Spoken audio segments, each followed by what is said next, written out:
اللہ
لا يغفر الله فالشرك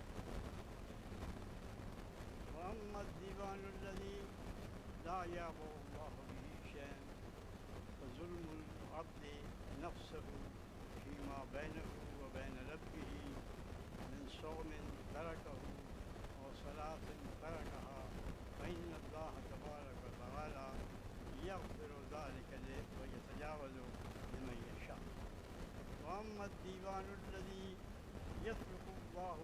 لا يترك الله منه شيئا فظلم العبد بعضه بعضا فرقصار الأموال. نبی کریم صلی اللہ علیہ وسلم کا یہ ارشاد حضرت عائشہ رضی اللہ تعالیٰ عنہ سے امام حاکم نے امام احمد نے روایت کیا. اس میں آپ نے ارشاد فرمایا ہے کہ قیامت کے روز فرض عمل جو ہے وہ 3 قسم کی ہوتی ہے. ایک تو وہ فرض ہوگی جس میں کہ اللہ تعالیٰ اس کی کوئی زیادہ پرواہ نہیں کرے گا، اور دوسری وہ ہے جس کو اللہ تعالیٰ اس میں سے کوئی چیز نہیں چھوڑے گا. تیسری چیز دیوان وہ ہوگا یہ فرض عمل وہ ہوگی جس کو بالکل اس میں سے معاف نہیں کرے گا. تو جو چیز وہ فرض عمل جس سے کوئی چیز معاف نہیں ہوگی، لا یغفر اللہ الشرک، وہ شرک. یعنی قیامت کے روز 3 قسم کی فرض عمل ہوگی لوگوں کی. ایک فرض عمل وہ ہوگی جس کو اللہ تعالیٰ بالکل معاف نہیں کرے گا. دوسری فرض عمل وہ ہوگی جو انسان کا اپنے نفس کے اوپر ظلم ہوگا، اس کی نماز چھوٹ کے یہ روزہ چھوٹ کے. تیسری یہ ہوگی کہ انسان جو آپس میں ایک دوسرے کے حقوق مارتے ہیں، ایک دوسرے کے ساتھ زیادتی کرتے ہیں. پہلی بات جو آپ نے فرمائی جس کو وہ معاف نہیں کرے گا وہ شرک ہے. شرک کی دراصل ساری خرابیوں کی جڑ ہے. اور شرک جو ہم محدود معنی میں عام طور پر سمجھتے ہیں اس حد تک محدود نہیں ہے کہ کسی خاص بت کو یا کسی خاص اس طرح کی چیز مادی چیز کو جو ہے اس کی پرستش کرنا جو ہے جیسے ہندو کرتے ہیں یا بدھ والے کرتے ہیں یا مشرکین مکہ کرتے تھے، یہ شرک نہیں ہے. قرآن یہ بھی شرک ہے، لیکن قرآن مجید نے اس کی بڑی تفصیل سے ساتھ 3 دنیا آئی ہیں. ایک تو یہی جو کہ اس زمانے کے مشرکین کرتے تھے اور آج بھی مشرکین کرتے ہیں کہ کسی مادی صورت کو وہ اپنا خدا بنا لیتے ہیں، اس کے آگے جھکتے ہیں، اس سے اپنی جو ہے منتیں مانگتے ہیں، اس سے اپنی جو ہے آرزوئیں بیان کرتے ہیں اور اس کے سامنے سجدے کرتے ہیں. دوسرے شرک وہ ہے جو کہ اپنے جیسے انسانوں کو خدائی کا مقام دے دیتے ہیں اور ان کے احکام کو ویسے ہی سمجھتے ہیں جیسے کہ وہ خدا کے احکام ہوں، اور جس کام سے وہ منع کرتے ہیں اس سے.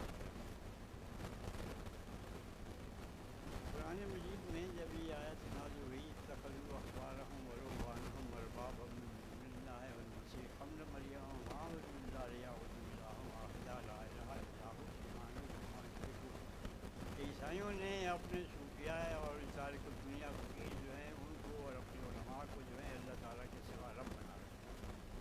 اسی طرح مسیح ابن مریم کو بھی انہوں نے رب بنایا ہوا ہے، حالانکہ ان کو تو یہ حکم دیا گیا ہے کہ وہ اللہ کے سوا کسی کی عبادت نہ کریں.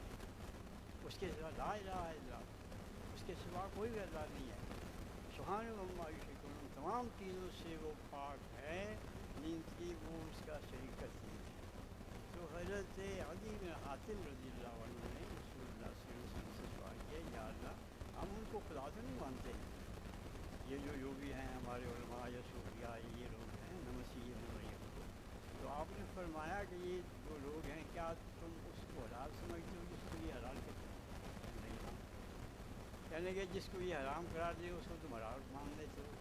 کہنے لگے دیکھیے، تو اس سے یہ سوچئے کہ صرف وہ شرک نہیں ہے جو کسی مادی صورت کے سامنے چیز نمانے سے کیا جائے، بلکہ وہ صورت بھی جس کے میں کہ اللہ تعالیٰ کے مقام پر کسی بھی شخص کو، چاہے کتنی بڑی برگزیدہ شخص کسی کیوں نہ ہو، مسیح مریم ہی کیوں نہ ہو، جب ان کو ہم خدا کی جگہ لے لیں اور خدا کے احکام کو چھوڑ کر، خدا کے احکام کو ترک کر کے، خدا کے حقوق کو انداز کر کے ان کی پیروی کرنا شروع کر دیں جو خدا نہیں ہے، اور وہ خدا کے اسی طرح کے بندے ہیں جس طرح ہم ہیں، تو یہ بھی شرک ہے۔ تیسری چیز جو شرک میں ہے وہ خود انسان کا اپنا نفس ہے، چنانچہ قرآن مجید میں آتا ہے کہ کیا تم نے اس شخص کا حال نہیں دیکھا جو کہ جس نے کہ اپنی خواہش نفس کو اپنا خدا بنایا ہوا، اپنا الہ بنایا ہوا۔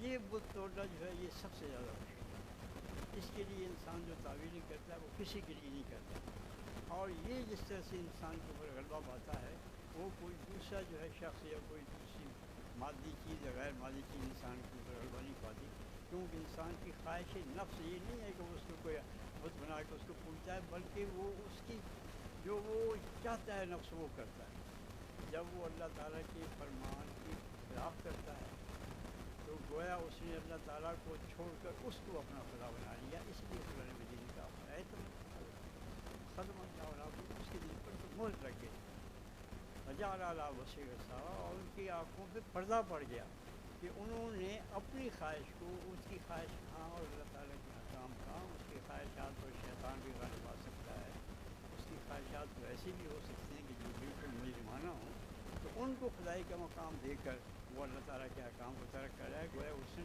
ان کو اپنا خدا بنا لیا۔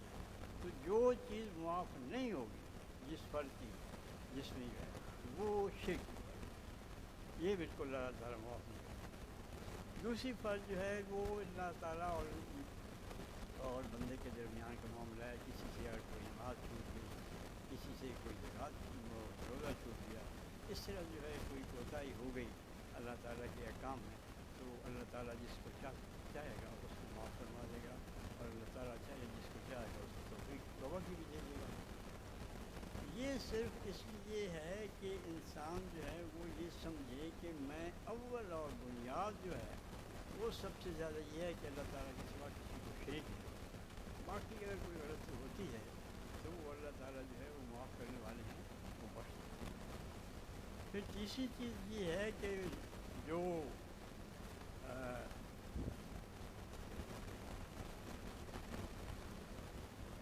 الذی لا یترک اللہ منہ شیئا، جو چیز جس میں سے اللہ تعالیٰ کسی چیز کو چھوڑے گا نہیں، کسی کو معاف نہیں کرے گا، کوئی اس کو ایسے ہی محمد نہیں چھوڑے گا، وہ ہے انسانوں کا ایک دوسرے سے زیادتی کرنا، تو اس کا تو جب تک اس کو بدلہ نہیں دے گا اس کا وہ معافی نہیں ہوگی، اور اس کا جو ہے وہ اس کی فرض عمل جو ہے وہ ایسے ہی اس کو رہے گا، اس کی ایک ایک فرض عمل میں جو اس کا ہے جس میں اس میں انسانوں کی ساتھ زیادتی کا ارتکاب درج ہوگا، اس کا تو پورا حساب ہوگا، اور ایک ایک کی جو ہے اس کا قصاص اسے دینا پڑے گا، اس کو بدلہ دینا پڑے گا۔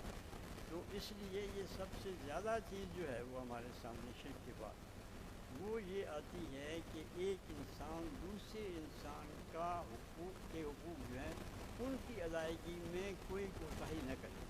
نبی کریم صلی اللہ علیہ وسلم نے اس راستے میں بڑی تاکید کی ہے، جیسے کہ میں نے پچھلی دفعہ بھی نبی کریم صلی اللہ علیہ وسلم کا ارشاد آپ کے سنایا تھا کہ نبی کریم صلی اللہ علیہ وسلم نے ارشاد فرمایا کہ پوچھا کہ مفلس کون ہے، تو صحابہ نے کہا یا رسول اللہ ہمارے درمیان تو مفلس وہ ہے جس کے پاس بیا پیسہ نہ ہو۔ آپ نے فرمایا نہیں، مفلس وہ ہے جس قیامت کے دن آئے گا، اس کے پاس روزے ہوں گے، اس کے پاس نماز ہوگی، اس کے پاس نماز ہوگی، نیکیوں کے بعد اس کے پاس ہوں گے، لیکن اس نے کسی کو دکھ دیا ہوگا، کسی کا گالی دی ہوگی، کسی کا خون بہایا ہوگا، کسی کو تھپڑ مارا ہوگا، وہ لوگ آئیں گے اور ان کو جو ہے اس کی جو زیادتی اس کی ہوگی ان کے بارے میں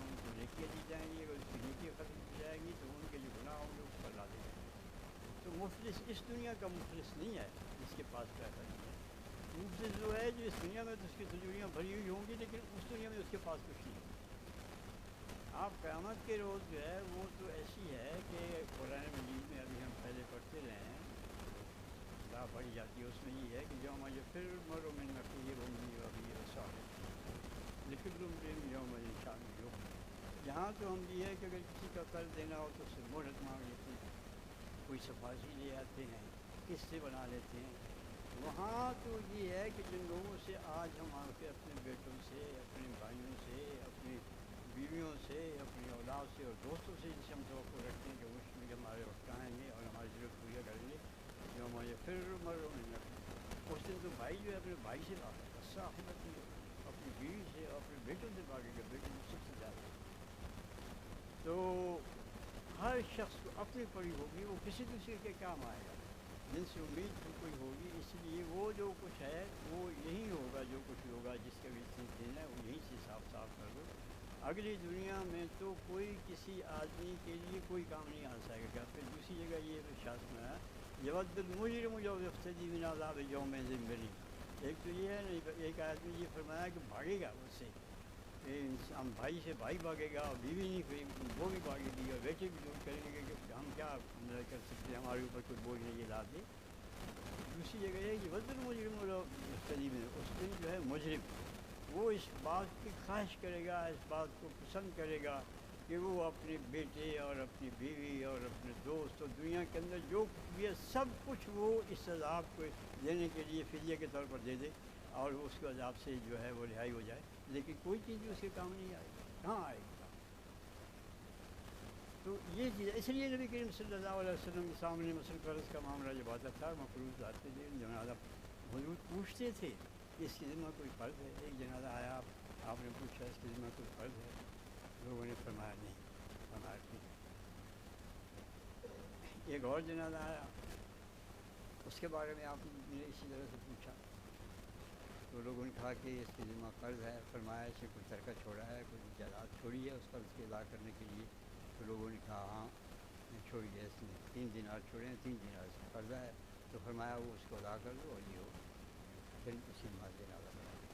ایک اور شخص کے جنازے کے بارے میں جب نبی کریم صلی اللہ علیہ وسلم نے پوچھا تو لوگوں نے کہا کہ اس کی ذمہ قرض ہے. آپ نے پوچھا کہ وہ ترکہ چھوڑ کے گیا ہے؟ صحابہ نے عرض کیا کہ رسول اللہ کچھ نہیں چھوڑا. فرمایا تم اس کا جنازہ پڑھو. فرمایا دیکھیے نبی کریم صلی اللہ علیہ وسلم وہ صحابی ہے جن کا جنازہ پڑھنی ہے نا, صحابی کی ہوگی, کسی مشرک یا منافق کا جنازہ تو نہیں تھا.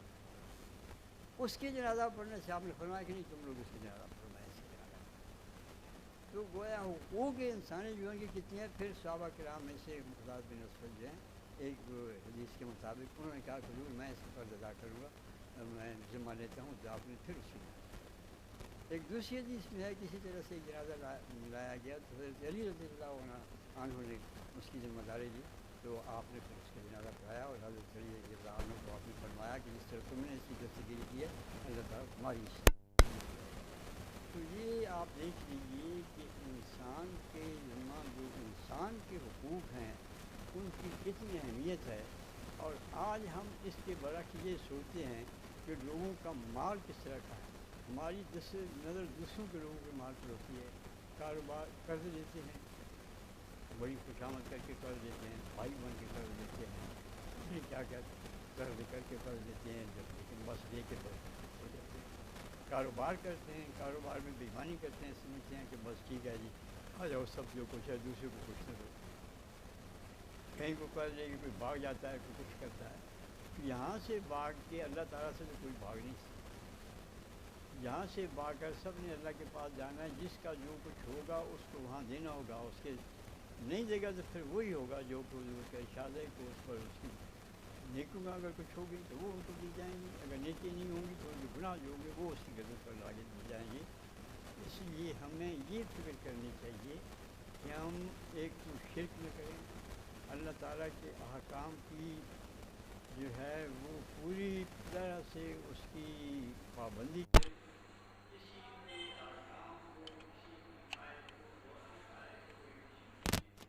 اللہ تعالیٰ کی حکم پر ترجیح نہ دیں، اللہ تعالیٰ کی حکم کو چھوڑ کر اس کے حکم کی تعمیل نہ کریں۔ تیسری چیز یہ ہے جو بہت اہم ہے کہ ہم کسی کا حق جو ہے اس کو نہ مانیں، اس کو ادا کریں، کیونکہ اس سے رہائی کی کوئی صورت نہیں، وہ تو اللہ تعالیٰ بھی نہیں چھوڑے گا۔ اپنے حق سے وہ معاف کر سے، لیکن کسی کا حق وہ کہے گا وہ تو کسی سے معاف کرو۔ تو آج جو یہ دوڑ لگی ہوئی ہے دوسروں کی حق مارنے کی، کہ دوسرے کو مال ہاتھ آئے اور اس کو کھا جائیں، پھر وہ عدالتوں میں جاتا رہے یا پنچایت میں بیٹھا جو کچھ کرتا رہے، وہاں تو ختم ہو گیا، اب جو کچھ ہوگا وہ آگے دیکھی جائے گی۔ اللہ تعالیٰ ہمیں توفیق دے، ہم شرک سے بچیں، ہم دوسروں کی حقوق کی ادائیگی کی توفیق دی ہمیں، ہم ادا کریں، کسی کو مار نہ کھائیں، کسی کی تکلیف نہ دیں، کسی کی اذیت نہ دیں۔ آخر دعوانا کی